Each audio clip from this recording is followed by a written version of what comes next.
Tellement Moi, en malhonnête. tant qu'employé de la RATP, le régime spécial, c'est pas quelque chose d'incroyable. Les gens ont dans l'imaginaire qu'on est des privilégiés, qu'on a des avantages incroyables, qu'on part en retraite à 50 ans. Déjà, ça c'est fini. C'était il y a très longtemps. Maintenant, c'est 54 ans, mais on peut partir à 54 ans. Et si moi, je décide de partir à 54 ans, je partirai avec 850 € de retraite. Donc autant dire que je partirai pas à 54 ans. Je partirai Alors, comme tout le monde je à t'interromps, 63 Christophe. ans avec 1700 € de retraite. Ouais, comme tout le absolument. monde. L'âge moyen de départ à la Attends, j'ai retraite. pas compris parce que tu as parlé. Si, 54 ans, Non, mais ça, j'ai compris. Et donc, 850 €. Tu as dit, Christophe, que tu partiras finalement à quel âge? 63 ans, j'ai fait une simulation via site internet là, 1700 € net à 63 ans.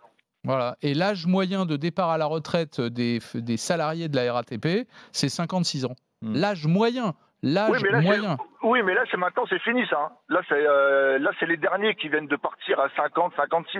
Là, à partir de 2022, c'est mort. Bon, hein. ben alors... Maintenant, c'est tous 60 ans. Ben alors, donc, il n'y a même plus besoin de débattre. Ça veut dire que c'est la fin du régime spécial. Donc, il n'y a plus de régime spécial. Donc, tu raccroches le téléphone, l'émission est finie. Alors, Eric, il a déjà été réformé, ce régime, une mais première voilà, fois. ça a déjà été réformé. Donc là, maintenant, qu'est-ce qu'ils vont nous mettre ils vont nous faire quoi? On va conduire des bus à 70 ans? Mais c'est pas possible. C'est pas possible, on est déjà. Il faut qu'on ait une santé quand même. T'es pas sympa pour les mecs de 70 ans, t'es vraiment pas sympa. 70 ans, on fait comment? T'es pas sympa pour les mecs de 70 ans. Il y a des mecs de 70 ans. Non, mais pour être chauffeur de bus, il faut pas avoir de problème cardiaque. C'est interdit. Faut avoir une correction au niveau des yeux, quand même plus que correcte, etc., etc., etc. Donc on fait comment? Non mais c'est absurde ce que tu dis. Il y a des gens de 70 ans qui sont malades. Mais pourquoi tu dis que c'est absurde? Comme je le dis, je veux développer. Les gens de 70 ans qui sont malades ne conduiront pas. Cela dit, il n'est pas question que les gens conduisent à 70 ans. Mais j'en ai un peu marre de cet argument qui consiste à dire que les gens, quand ils ont 65 ans, c'est des épaves. Voilà, c'est des ruines physiques. À 65 ans, je suis désolé. Non, il y a des gens... Ça dépend ce qu'ils ont fait, ça dépend de leur carrière. Voilà. Après 65 ans, celui qui a eu une vie bien sédentaire, etc. Moi, vous voyez, ce matin, je me suis levé à 2h50 pour aller travailler. 2h50. Alors oui, là, il est 13h15, j'ai fini. Mais t'as combien 2h50. T'as combien de temps de travail par semaine? T'as combien de temps de travail par semaine quand tu te lèves à 2h50 à la RATP? Bah là, cette semaine, je travaille 6 jours. Je travaille du lundi au samedi. Et je commence à 4h le matin. Non, mais attends. Je suis à 60 km. Non, mais Christophe, je suis désolé. Je peux pas te laisser dire ça. Là, tu es en train de nous faire le coup du mec qui travaille 6 jours sur 7, donc les gens se disent « Oh la vache !»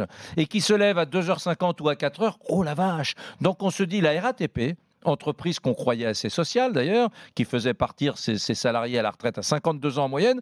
Alors la RATP... 56 en moyenne. 56 ans en moyenne. C'était, j'ai dit, qui faisait à l'imparfait. Aujourd'hui, c'est 56 ans en moyenne. Oui, qui faisait, c'était 52 avant. Non, mais il ne faut pas raconter de fantasme. 52, ça paraît... Non, 56 ans en moyenne. 52 ans. Non, aujourd'hui, là. Aujourd'hui. Oui, mais moi, je ne parle pas d'aujourd'hui. Ah bah d'accord. Voilà, la RATP, disais-je, qui a une histoire sociale très forte, qui faisait, je le redis, partir en moyenne, il y a quelques années encore, ses salariés à 52 ans. La RATP fait donc bosser Christophe 6 jours sur 7. Il se lève à 2h50 du matin. Le mec, il bosse 90 heures par semaine. Donc la RATP, c'est des salauds. Mais c'est un peu... Laisse-le répondre. Un peu le truc. Eric, laisse-le répondre. Non, dis la vérité. Alors, dis la vérité. Comme la SNCF, ça a changé.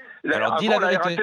Avant la RATP, c'était subventionné par l'État et ça faisait n'importe quoi. Et tous les employés et l'encadrement, ça bossait pas beaucoup. Bah oui, il y avait les subventions à gogo. Maintenant, c'est fini avec le STIF.